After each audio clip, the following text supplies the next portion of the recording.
අයබෝවන් සුබ දවසක් කියලා ප්‍රාර්ථනා කරනවා ඔයාලා හැමෝටම Bright Beauty World හැමදාමත් වගේ ඔයාලා හැමදෙනාම ආදරෙන් පිළිගන්නවා. මෑත කාලයේ බොහෝ දෙනාට දැනෙන හිතෙන විඳවන කාරණාවක් තමයි මේ හෘදයාබාධ කියලා කියන්නේ. එහෙමත් නැත්නම් heart attack කියලා කියන්නේ. අපි නොහිතපු වෙලාවට අපිත් එක්ක ආදරෙන් හිටපු ආදරණීයන් හිතවතුන් අපිව අධික වේදනාවට පත් කරමින් අපි අතරින් වෙන් වෙලා යනවා මේ heart attack නිසා. ඒ නිසා අද මම කතා කරන්න හිතුවා heart attack එකක් එන හේතු මොනවද? ඒ අවදානම තියෙන්නේ කාටද? ඒ වගේම heart attack එකක් එන මාසයකට කලින් අපිට අපේ ශරීරයේ දැනෙන වෙනස්කම් මොනවද? හෘදයාබාධයකදී දැනෙන වේදනාව කොයි වේදනාවල් විදිහටද එන්නේ? හෘදයාබාධයක් එනවා කියලා තමන්ට දැනුණොත් වහාම තමන් මොනවද කරන්න ඕනේ කියලා. ඉතින් වීඩියෝ එකට යන්න කලින් Bright Beauty World YouTube channel එකට අලුතෙන් එකතු වෙන කෙනෙක් නම් ඔයාට පුළුවන් අපිව subscribe කරලා bell icon එක press කරලා ටිකටම අපිත් එක්ක රැඳිලා ඉන්න. ඒ වගේම වීඩියෝ එක skip නොකර බලන්න. මොකද එක දෙයක් හරි ඔයාට මග හැරුණොත් සමහර විට ඒ ඔයාට ඔයාගේ ජීවිතයට හුඟක් වැදගත් දෙයක් වෙන්න පුළුවන්.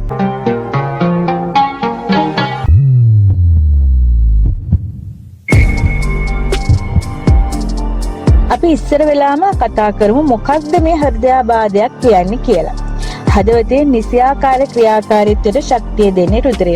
මේ රුධිරයේ සපයන රුධිර වාහිනිය තුල කිසියම් අවහිරතාවයක් ඇති වුණොත් ඒ රුධිර වාහිනිය තුලින් රුධිරයේ සපයන ප්‍රදේශවල තියෙන සෛල ටිකෙන් ටික අකර්මණ්‍ය වෙලා යනවා. මේකට තමයි හෘදයාබාධයක් එහෙමත් නැත්නම් heart attack එකක් කියලා කියන්නේ. එතකොට රුධිර නාළවල අභ්‍යන්තර බිත්තිවල මේ දේ තැන්පත් වීම නිසා, ඒ වගේම ධමනි සිහින් වීම නිසා, රුධිරයේ කැට ගැසීම නිසා, රුධිර නාළ හැකිලීම වගේ හේතු නිසා මේ heart attack ඇති වෙනවා. අපි කොහොමද අපිට එන වේදනාව අනුව අපිට heart attack එකක් එනවා කියලා අපි සැක කරන්නේ? බොහෝ වෙලාවට පපුවේ වම් පැත්තෙන් වේදනාව පටන් ගන්නවා. ඒ වගේම සමහර අවස්ථාවල පපුවේ මැද වේදනාවක් විදිහට, දකුණු පැත්තේ වේදනාවක් විදිහට, වම් අතේ වේදනාවක් විදිහට මේ වේදනාව එන්න පුළුවන්. බොහොම කලාතුරකින් දකුණු අතේ වේදනාවක් විදිහටත් එන්න පුළුවන්. ඊට අමතරව බෙල ප්‍රදේශයේ හනු ආශ්‍රිත කන ආශ්‍රිතව මේ වේදනාව එන්නත් පුළුවන්.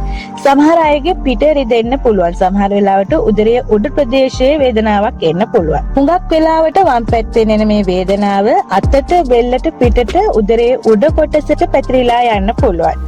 ඒන වේදනාව හුඟක් තද වේදනාවක්. සමහර අයට ඊතරම් දරුණු වේදනාවක් ආවේ නැති වුණාට අසාමාන්‍ය වේදනාවක් ආවොත් ඒ ගැන සැලකිලිමත් වෙන්න ඕනේ.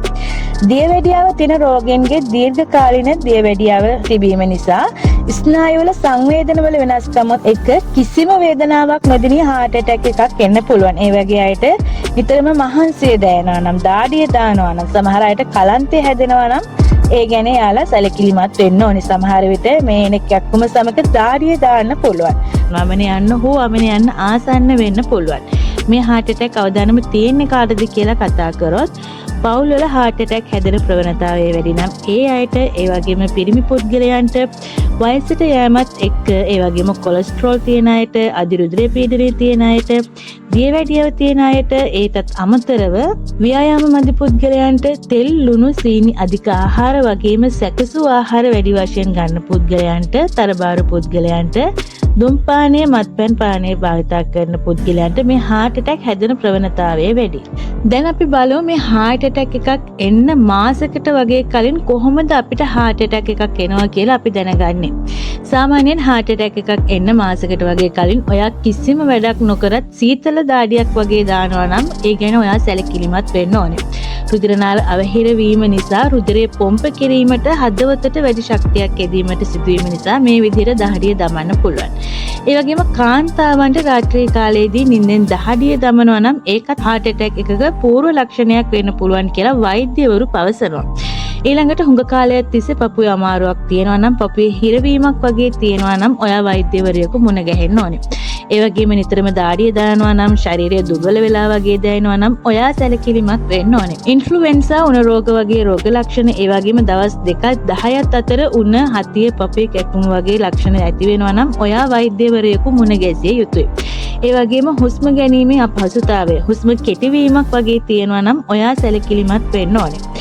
ලෝක ප්‍රසිද්ධ වෙබ්මෙඩ් සෞඛ්‍ය ආයතනය පවසන්නේ රාත්‍රී නිින්ද නොයන හුඟක් අයට මානසික ආතතිය තියෙනවා කියලා. ඒ නිසා ඔයාට රාත්‍රියේදී නිින්ද යන්නේ නැත්නම් ඔයා ඒ ගැන සැලකිලිමත් වෙන්න ඕනේ. උදරයේ දැවිල්ලක් වේදනාවක් වගේ එනවා නම් ඒකත් heart attack එකක මූලික ලක්ෂණයක් වෙන්න පුළුවන්. හදිසියේ හරි ඔයාට heart attack එකක් ආවොත් ඔයා මොකද කරන්නේ? මුලින්ම ඔයා ඉන්නේ තනියෙන් නම් කාට හරි ඒ බව දැනුම් දීලා ඔයා ඉක්මනට කෙනෙක්ව ළඟට ගෙන්න ගන්න ඕනේ. ඊළඟට ඔයා ගාව ඇස්ප්‍රින් තියෙනවා නම් මිලිග්‍රෑම් 300 දක්වා ඔයාට ඇස්ප්‍රින් ගන්න පුළුවන්. ඒ වගේම ඔයා ගාව දිව යට තියෙනවා නම් පෙත්තක් දිව යට තියා ගන්න ඕනේ. එක පෙත්තකින් අඩු වුණේ නැත්නම් තව පෙත්තක් ඔයාට දිව යට තියා ගන්න පුළුවන්. ඒකිනුත් අඩුනේ නැත්නම් බොහොම ඉක්මනින් ඔයා වෛද්‍යවරයෙකු මැන ගහන්න ඕනේ. ඒ වගේම heart attack එකක් හැදිලා වෛද්‍යවරයා විසින් දෙන බෙහෙත් වෙනස් නොකර ඒ නියමිත විදිහටම ඔයා භාවිතා කරන්න ඕනේ. heart attack අවදානම නැවත ඇති නොවෙන්න ඔයාට පුළුවන් පැයට කිලෝමීටර් 4-5-6 වගේ වේගෙන් ඇවිදින්න, දුවන්න, සයිකල් පදින්න වගේ ව්‍යායාම කරන්න. දැන් අපිට තේරෙනවා මේ heart attack එකක් එන්න හුඟක් හේතු වෙන්නේ අපිම කරගන්න වැරදි කියලා. පුළුවන් තරම් සෞඛ්‍යමත් ආහාර රටාවක් අනුගමනය කිරීම, නිසි පරිදි ව්‍යායාම කිරීම, හැම මොහොතකම සැහැල්ලුවෙන් සතුටින් ඉන්න උත්සාහ කිරීම, ඒ වගේම දුම්මැටි මත්පැන් භාවිතා නොකිරීම, නිසි පරිදි නිින්දක් ලැබීම වගේ දේවල් වලින් මේ හෘදයාබාධ අපට පාලනය කරගන්න පුළුවන්.